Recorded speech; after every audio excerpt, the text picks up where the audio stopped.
Hi అన్న అందరికీ. ఈరోజు నేను చెప్పే టాపిక్ ఏంటంటే, ఒక రేవంత్ రెడ్డి పరిపాలన ఎలా జరుగుతుంది, ఆయన పెట్టిన పథకాలు ఎంతమందికి వర్తిస్తున్నాయో అర్థం కావట్లేదు. ఇంతవరకు ఏ ఒక్క పథకం కూడా మేము అందలేదు. ఇంతవరకు గవర్నమెంట్ ఫామ్ అయిన కాన్సెప్ట్ వరకు ఏ ఒక్క పథకం కూడా మాకు రాలేదు. కరెంట్ అప్లై చేసాం, గ్యాస్ అప్లై చేసాం, అయినా కానీ అందులో నాట్ మ్యాచ్డ్ నాట్ అప్లైడ్ అని పడుతుంట. అలా నాట్ మ్యాచ్డ్ వచ్చిన వరకే కరెంట్ బిల్ కొట్టాలంట, నాట్ అప్లైడ్లో ఉన్న వారికి కొట్టొద్దంట. అది ఆప్షన్, మరి ఎప్పుడు ఇస్తారో వాళ్ళకు ఇప్పుడు కొడతారంట. ఈ విధంగా గవర్నమెంట్ అనేది ఇంకా చాలామంది నిరుపేద కుటుంబాలకు ఇంకా అందలేదు.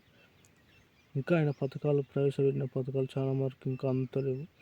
అందాలని అందరికీ విజ్ఞప్తి చేస్తున్నాను. ఆ సర్కారు, గవర్నమెంట్ వాళ్ళు త్వరగా రియాక్షన్ తీసుకొని త్వరగా అందరికీ పథకాలు వర్తించేటట్టు పేదలకు సాయం చేయాలని నీ వీడియో ద్వారా అందరికి తెలియజేస్తున్నాను.